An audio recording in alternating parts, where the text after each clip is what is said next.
Faster than a speeding bullet.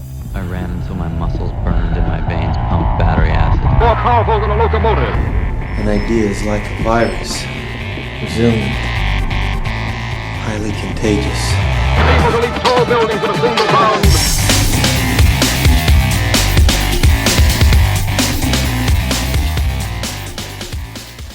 Hello, ladies and gentlemen, and welcome to the Betterhumanology podcast. My name is Jerred Moon, and with me is Talon Schwam. What's up, Talon? What's up, Jerred? As always, right? As always. As always, yeah. Yeah. Hello, and everyone. hello. I'm just so excited when we start. Like, I can't even get my words out fast enough. But what I want to tell people, maybe we have some first-time listeners out there, what exactly the Betterhumanology podcast is. And the Betterhumanology podcast, as it may sound, is 100% centered around making us better humans. We do that by interviewing experts. We do that by doing experiments. And we do that by hash it outs or conversation where we bring the experience and research to talk to you guys about some stuff that we feel have either made us better or could make you better by applying to your lives. And so that's the Betterhumanology podcast. And if you like the show, I'd really appreciate it. Talon would too. If you could head over to iTunes, give us a 5-star rating and review. Really helps the show out, helps get it, spread the word, if you will. So take 5 seconds to do that. We would really, really appreciate that. But today we are talking about quite possibly one of my most favorite topics, and that is garage gyms. We're going to talk about some of the questions you may have in having a garage gym, because Talon actually has those questions. Talon's looking at starting his own garage gym soon.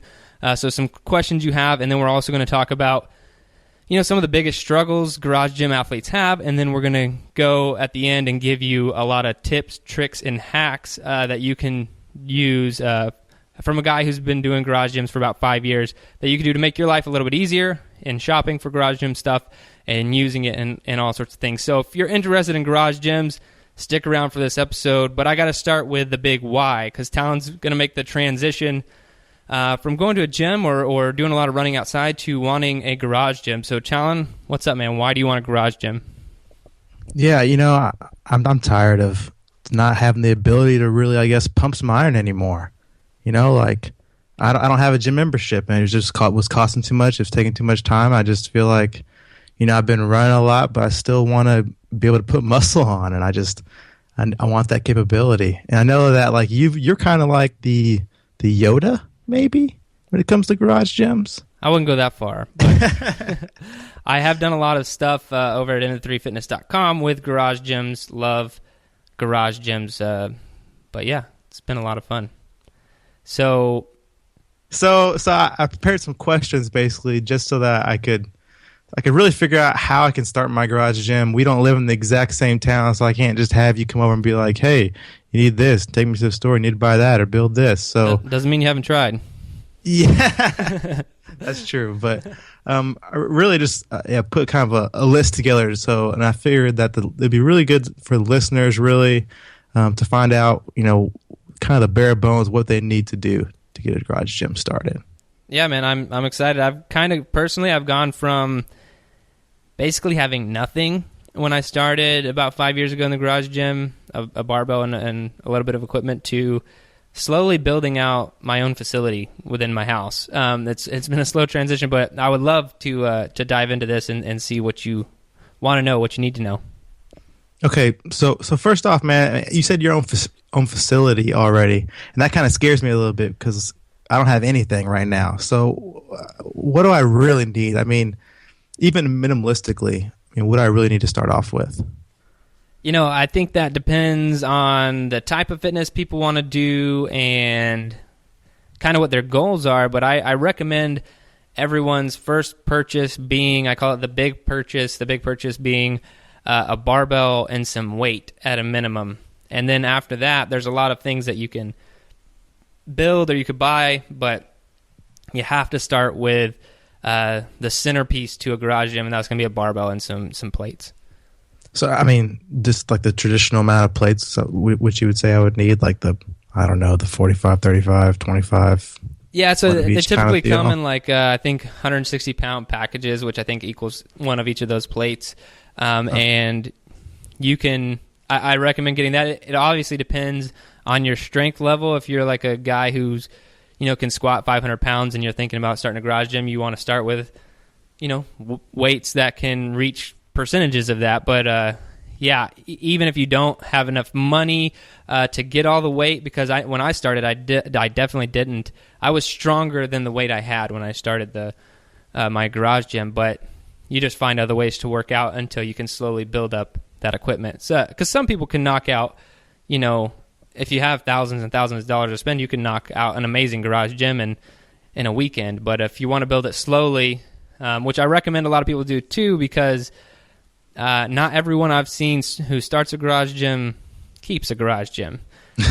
So I don't recommend people spending $5,000 and going in the hole, and then it's only something they did for 3 months. So that's another thing to think about.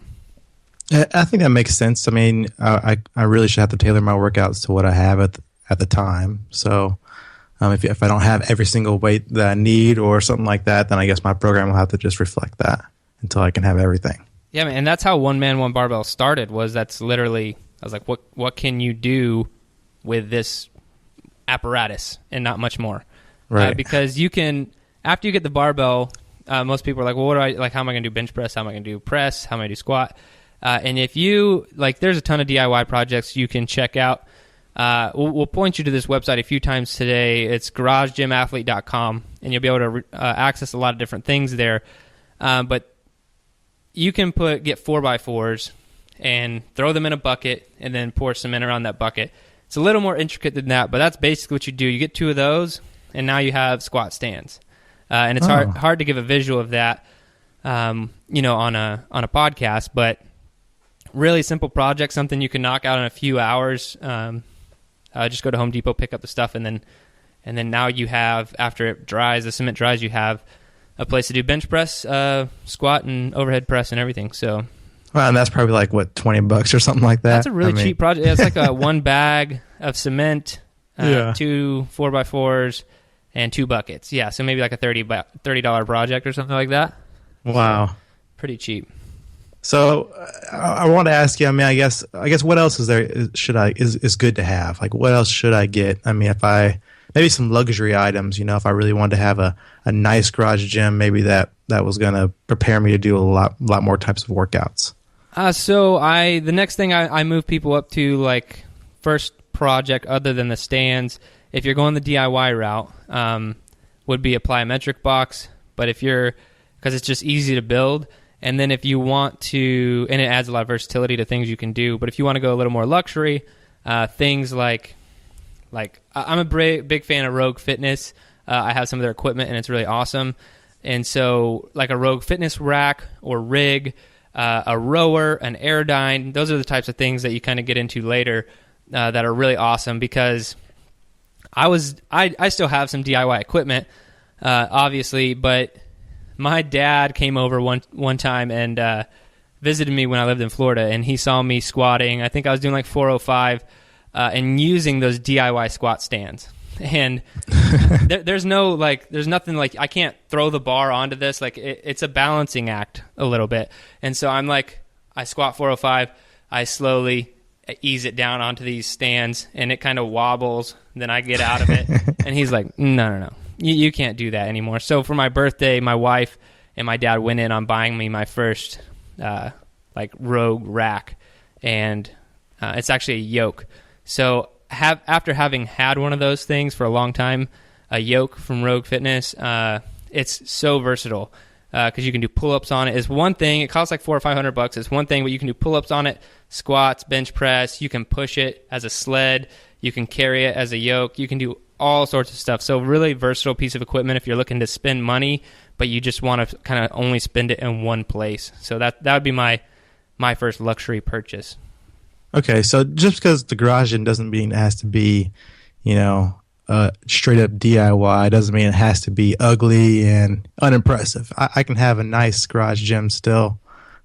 Oh yeah, man. I mean, a lot of people do, especially I threw out the name Rogue a few times. If you go that direction, all their stuff also looks pretty badass. So if you did buy some of their equipment packages, you're going to be Yeah, you'd be looking pretty badass in your garage. Okay.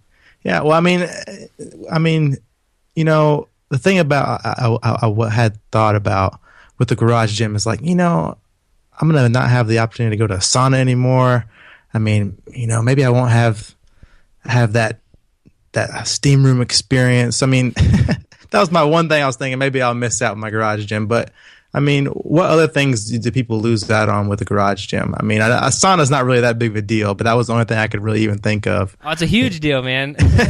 So growing up, or high school, I worked at Lifetime Fitness, and I know you know Lifetime Fitness, and that was like my two things I miss. I miss a sauna, because those are actually really good for you. They make you feel really awesome. I've actually been looking into either purchasing one or building one at my house. Oh, that'd be a great experiment for us one of these days. Well, what's funny is my grandpa did a DIY wet sauna, and I asked him about it, and he told me how to do it, and he's like, you can do it. He's like, there's no way I'd put it on your website, though, because someone's going to kill themselves. And I was like, okay. So that, and then I also miss racquetball courts really bad. So there's some stuff like that if you are going to a Globo gym, basketball, racquetball, maybe, and then like CrossFit gyms that a lot of people go to, you miss out on kind of the community aspect, which is a really big deal for people. Right. In a Globo gym, it's annoying having other people there. In a CrossFit gym, it's nice to kind of have someone else to push you or compete against. But I'd say those are the big things that people probably miss out on. The good things that people miss out on would be some of the extra amenities or the temperature of the wherever, because your garage is completely susceptible to your seasons, and so wherever you live, that's what you're working out in. So that's basically it, I would say. Yeah, I think I was kind of ties into what I really wanted to ask you about with like, what are some of the main struggles? I mean, you mentioned temperature. The people that have garage gyms, you know, what are some of the things I can kind of expect that you know I might have to deal with the garage gym by working out with a garage gym? Yeah. Well, I mean, the good things are you cut out things like the annoying people at a Globo gym, or the commute, or the disinfectant wipes, and you know, all that crap. But yeah, that's true. There is the weather side of things. Like I've lived in a lot of different climates and worked out in a lot of different climates, and the hottest climate I've worked out in was Wichita Falls, where it would regularly get up to 115, 120 degrees. And so I was actually like concerned that I might die sometimes with just how hot it was. You know, I was like, I don't know if this is dangerous, and it could be.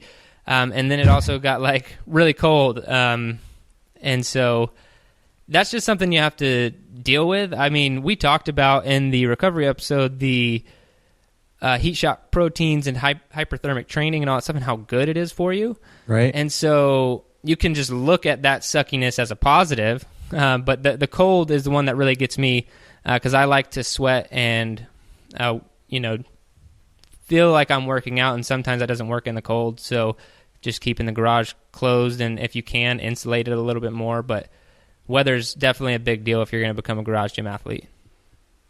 Yeah, and for you, being cold is a mental toughness challenge that you love to meet and overcome, right? So I guess it's I should try added bonus for you in those days. Working out naked in the cold, yeah. Yeah, I mean, when you have a garage gym, you really can work out in your underwear, right? You can work out in your underwear, and I have on multiple occasions. That's a little added bonus. Yeah. One of the things I'm kind of worried about, I want to ask about is, you know, my wife's pregnant. There's going to be a newborn baby around pretty soon. You know, with the garage, it really backs up right next to the baby's room. And is that something I need to worry about with, you know, dropping, you know, my barbell? Is the noise something that I should be concerned with the garage gym? Yes. Just having been in your situation. It all depends on how your house is set up. And so dropping weight can be a big deal with a newborn, depending on the proximity of the gym to their room. In my current house, my garage is almost like as far away from my children's room as possible. So it has not been a problem here. That's probably by design for you, right? I mean, I didn't purchase the house with that in mind, but I was very happy that it happened. Because, anyway, Emily, when we buy a new house, Emily's needs come first, and then my only check mark on the house is it has to have a garage. But Got it. Anyway, so yeah, when we lived in Florida, that wasn't the case. My garage was like really close to William's room when he was younger, when we first moved to Florida. Right. And that was a big deal. I had to basically push all my weights every time to like the edge of the driveway and work out like close to the road, basically, if I was going to be dropping the weight. The alternatives there, make sure you have bumper plates, which are those rubberized weights. And then I highly recommend getting some black flooring that you can get it at Tractor Supply. They sell them, and they're like, I think they're like 6x4 or something. Get one or two of those, and that'll just be like your placemat for the barbell, and it really reduces a ton of noise. I never did that until recently, and it does actually help a ton. So no special noise canceling out wall, like, foam additives or anything like that. Just make sure you get a nice mat, that kind of blocks out that slamming down. Rubberized plates, bumper plates, and those mats from Tractor Supply, and you'll be good to go, unless your kid's room actually connects to your garage. Then you're kind of screwed no matter what. Yeah, I might be screwed either way. Yeah. So. It's like you're working out in the street. Well, I mean, so with barbell, it's something that it's not going to be something that I can build. So what kinds of things can I build when it comes to a DIY garage gym? I get, having so many DIY articles on my site, I get these questions all the time. Like, people kind of excited about the DIY stuff, and I get an email about like, oh man, you need to do a DIY barbell or something like that. And I'm like, yeah, there's some things you just got to draw the line on. And I'm cool with building my own jerk boxes. I'm cool with building my own plyo box and squat stands. But when it comes to weights, like, I've had ideas to make a, like a molding. Some bamboo or something. Well, like a molding for a weight, like a plate that would fit a barbell, and then like pour cement in the molding, and you can make as many weights as you wanted, and you only have to make the molding once, right? Right. But they'd probably break, and like that's a lot of work and all this other stuff. So where I draw the line is make sure you have a really good quality barbell. Don't get a crappy barbell from like Academy or Dick's. And I'm just calling those companies out right now because I've broken their barbells before. And so Rogue Fitness, any of those other big companies that kind of specialize in barbells, like that's what they do. And you're going to spend anywhere from like $150 to $300 on a barbell. That's going to last you a lifetime, but yet you kind of have to do it if you want to start in a garage gym because your equipment has to last a long time. So I'm hearing is the barbell is really the centerpiece to anybody's garage gym. Yeah, I mean, because unless you kind of go the other, there is another path of garage gym that I'm not into, and that's like getting a Bowflex and a treadmill and all these other things and like more dumbbells and specialized equipment. I'm a little more rustic, and I think you want to go in that direction too of like what's going to make me stronger, what can I utilize to get the maximum amount of results. So that's going to be a barbell. Something else I really want to bring up, and you kind of mentioned it, I guess, with the temperature stuff, but is insulation, is that going to be an issue at all? Like working out in my garage, ventilation. I mean, I don't know. It's wintertime, it's closed in there. Do I need like a space heater? Is that going to make it? Is there anything I need to worry about in that regard, really? Yeah. What I normally do is I have a space heater. You can get them at Walmart. They're pretty cheap.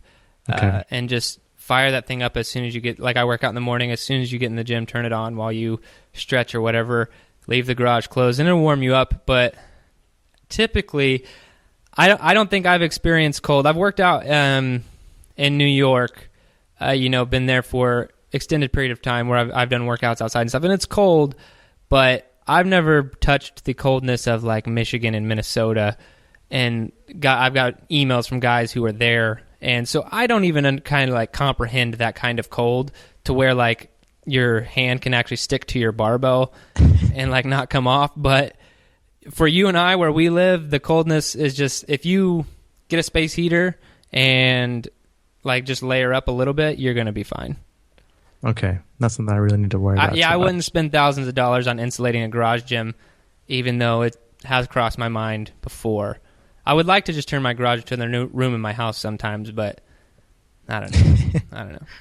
So something else I think I kind of worry about is I'm obviously not I'm not the master when it comes to understanding everything about every kind of workout, everything you can do with the barbell, or everything you can do in a garage gym. So for me, I probably worry a little bit about maybe coming up with the right programming for myself. So, what's kind of your tips on somebody like that doesn't really know, doesn't have the biggest, probably broadest, understanding of different types of workouts? What should I do? There's a ton of great free stuff online. You could poke around and find. The biggest thing I tell people is stick to a program, something that's going to take you in one direction and keep you in a direction. The biggest problem people have is jumping from program to program. They give it 3 weeks, and they either talk themselves into this is stupid or it's not working, and then they hop onto something else. And they it's good. You're still working out. Kudos there at least, but you're not going to see any results really. You're going to wonder why you haven't made a lot of progress. So sticking to one thing for a long time. And we're launching Garage Gym Athlete soon, shameless plug there, but I've had a website around garage gyms for so long, and that's been such a big problem for so many people. Programming. They need programming that not only helps them meet their goals, but can be done in the proper amount of time, which is generally an hour or less. And the new programming that we're developing there is designed to do that perfectly, to where it doesn't ever last longer than an hour, and it moves people in the direction they want to go. So, you could use that pretty easily, or just find a program out there somewhere and stick to it for a long time. So those are my 2 tips. No, I'm pretty excited about Garage Gym Athletes, so that's why I wanted to bring it up, because that's what I plan to follow. Well, thanks for setting me up perfectly there, because I love to throw that in there. I guess I really just have one last thing, and it kind of fits into my 2-piece at the very beginning about why I really wanted Garage Gym in the first place. And I realized, I feel like it's kind of one of those, one of those duh moments as well. But I realize I'm going to save money with the garage gym, but how much do you think I'm really saving? I'm not paying that gym membership. I actually wrote an article on this a long time ago. It was something like how to work out in your underwear and save $15,000. And so I took a little bit of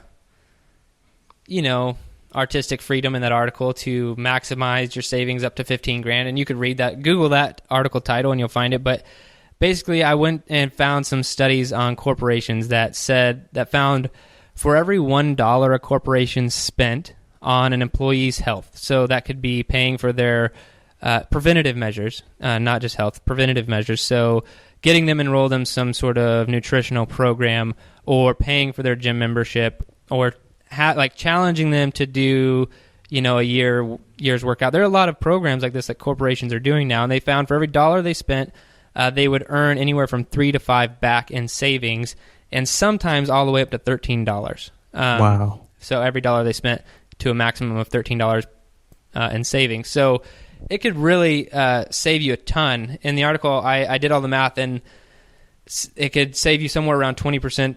27% on out-of-pocket health insurance stuff. And then if you cut your gym membership, there's just so many things you need to realistically factor in.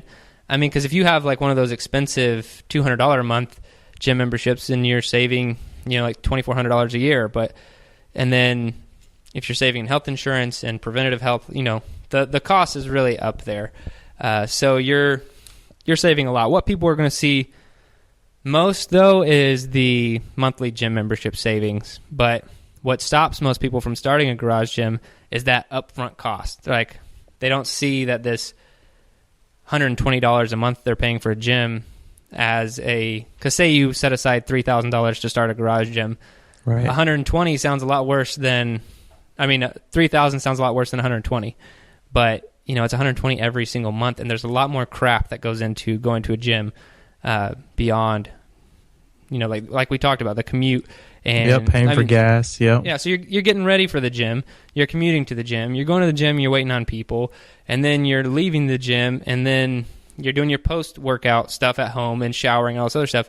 And then you're 2-3 hours out of your day, if you realistically timed how long it took you, depending on your situation. But a lot of people are probably in that 2 to 3 hour boat of getting a workout knocked out. No wonder why so many people don't stick to fitness programs, because it's like, oh, it's just an hour workout. It's like, no, it's like 3 hours out of my day. It's a big deal. And yeah, so you save a lot of money, you save a lot of time. And that's just if you go and work out once a day. I mean, that's a lot of time out of your day. Yeah, I mean, if you are working out twice a day, my hat's off to you. Sometimes there are things like higher than hells and, Spartan races people need to train for. So At times. Well, some tips I wanted to give you, man. Do you have any more questions? No, those are all my my standard questions I had for you. Okay, so this one, so I told you kind of make the big purchase, barbell plates, that's kind of what you have to buy. Then from there, right, you can kind of determine if you want to spend the money or build it. And you guys everyone can go to garagegymathlete.com if they want to know more about building or buying. But one thing I think is really cool, and I wrote about it on my website a long time ago, it's how to automate shopping for garage gym equipment. And I actually used this system to buy an Airdyne for, I don't remember, it was really cheap. So what you can do, there's this app. You can get it online or on your phone. It's called If This Then That, IFTTT. I think it's still called that. They may have changed their name to like If or something like that. So if this, then that. So it triggers things that happen. Like if this happens, then something else happens. And what you can do is they have recipes in there. And what they're called recipes. And they have one where you can set up a Craigslist search. So say you were looking for a barbell. And you're like, I want a barbell, and it has to be $100 or less. And this is what you're actually looking at on Craigslist, right? Right. So you set up the recipe. You set up that search to, if that shows up on Craigslist in your area, you get sent an email. So you just set it up. You just set it up one time, and then they'll send you an email telling you it popped up. I was just testing it out because I was like, I think I'm going to write an article about this. Let me test it out first, see if it works. And I wanted an Airdyne at the time, so I said, I want a Schwinn Airdyne at this price. And then like a week later, it popped up. I emailed the guy. I got an email. I emailed him right away, and then he sold it to me at a really good price. And he was like, he even said, he's like, I have like 50 people trying to buy this thing from me. He's like, but you contacted me so fast. You were the first. So I'm going to sell it to you because you were the first.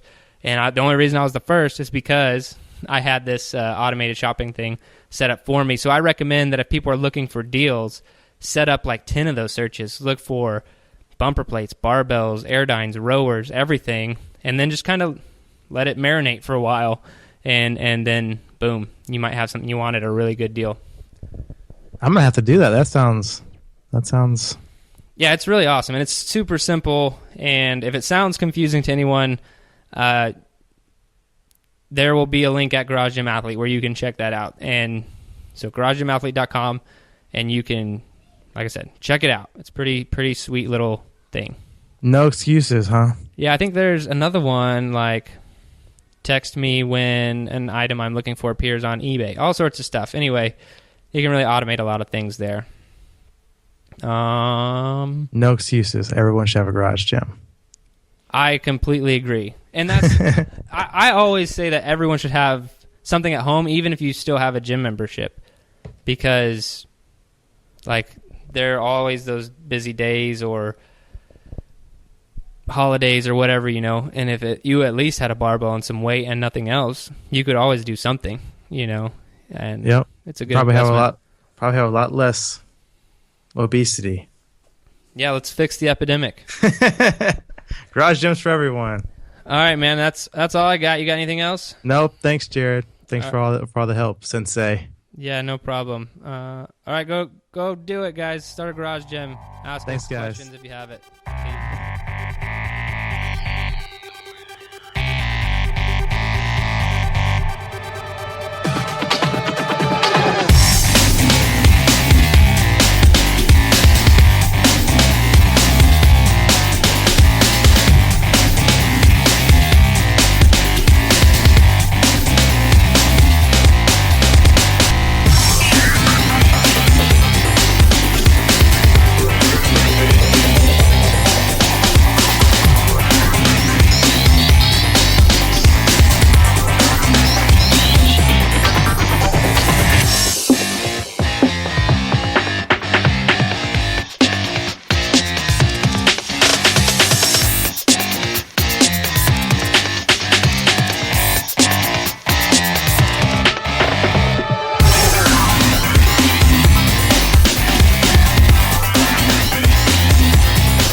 best. Losers always whine about their best.